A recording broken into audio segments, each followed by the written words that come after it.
Hello and welcome to another entry in the Avnet Services DevOps Teams video series. If you've been following our blog posts over at avnetservicesdevops.wordpress.com, this video is a walkthrough of some of the key features of the completed example IBM UrbanCode Deploy plugin I've been building. The purpose of this plugin, of course, is to control the open source Liquibase database configuration management tool.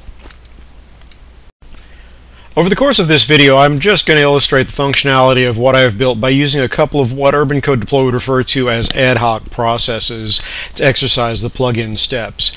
In the real world, the plugin steps will be used to create what would be called a component process that would in turn be used in an application definition. The idea would be to make the database maintenance completely automated for each deployment of that application. Now, those concepts are part of the core of UrbanCode Deploy itself, and if you're unfamiliar with them, I would encourage you to watch some of the videos that deal with the bigger UrbanCode Deploy concepts, as the tool does a really nice job of bringing together complex configurations for deployment to multiple environments. Meanwhile, for our purposes, I've imported our plugin into my UrbanCode Deploy 6.0.1 server, just like any other plugin. And by tweaking the plugin.xml file a little bit, I was able to actually make the plugin show up nicely in the database category of the design palette. Now, within those, we can see the list of steps that are the ones we defined using the XML files discussed in part 2 of our blog series. Now, when I draw one of these steps onto the design canvas here, we see all of the fields that we defined using the properties element in the plugin.xml file. So when we talk about that in the blog post, this is where the UI and the user experience show up, even including the help text that we defined back in part 2. Okay, so now that we've looked at the plugin and verified that the steps are showing up as we expected, let's go look at a couple of example processes. The first example process exercises a couple of our maintenance-related steps. These include steps for generating and syncing the Liquibase changelog files, and one that deals with generating the Liquibase JavaDoc style database documentation. Alright, so let's run this over here on the dashboard tab, and before I do, I just want to highlight that I've used the UrbanCode properties mechanism to centralize common step values. This way I only have to change them in one place rather than individually in each step as I go through any testing processes. Now all I have to do is choose a system where I know Liquibase is installed and hit submit. It's going to queue it up and we can watch it run. And what this is simply going to do as we watch it run here is execute each of the steps in turn and produce the results. We can click in on any of these as they go and see the results as they occurred, and if we needed any extra information, like if there's a problem or something, we could start that process right here. Okay, and it ran through successfully. That's great. So we could even go and look at the database documentation. And let's go ahead and do just that. Now, checking the database documentation was a sure way for me to make sure the step ran as expected. It's actually just over here. We can bring that up right quick, and it gives quick summary data of the database, its configuration, the tables, and that sort of thing. It's a great feature of Liquibase, and it's an example of the type of feature I like to start with when building an UrbanCode Deploy plugin against a new tool. It produces a really obvious result or change, it's easy to check, and it's eventually going to be valuable in the real world when the plugin is done.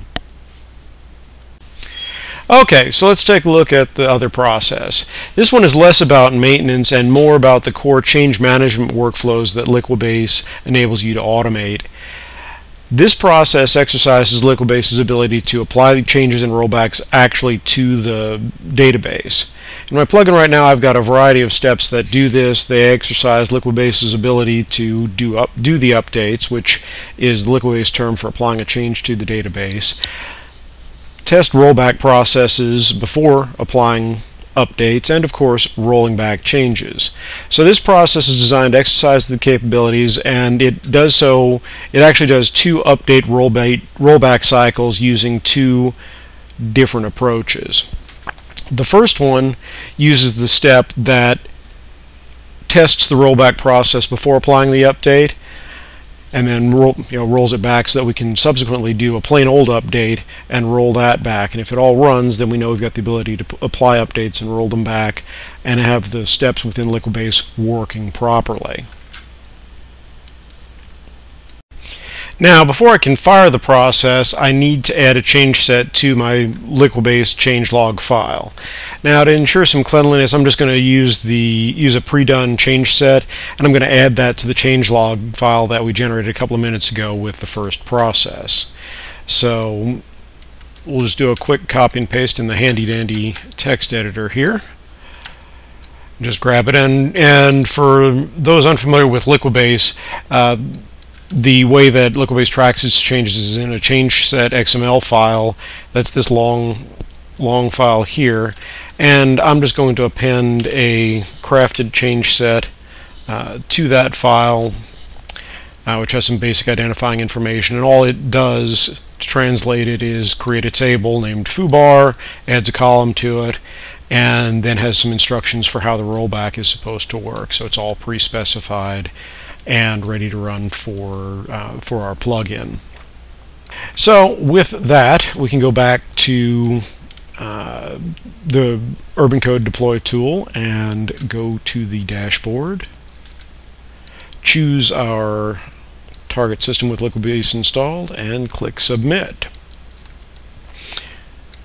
And just as with the first process, it's going to run, and we'll see the changes clicking through as each step runs. If we get 4 greens at the end of this, we'll know that our process is working correctly. It's able to run the changes that we would expect to.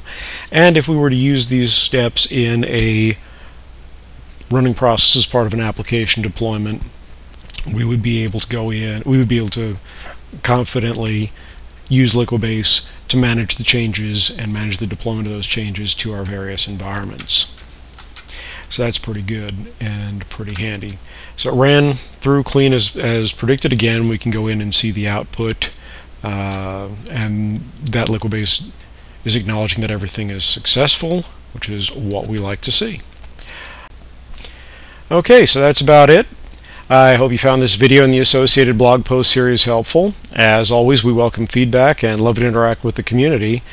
And so the information on reaching our team or me is here on this screen. I invite you to check out our other content as you have time, and thank you again for your attention and support. The required disclaimer for all of this is that all content is the opinion of the individual posters. Explanations, samples, and examples are provided as is for informational purposes, and there is no warranty expressed or implied on them.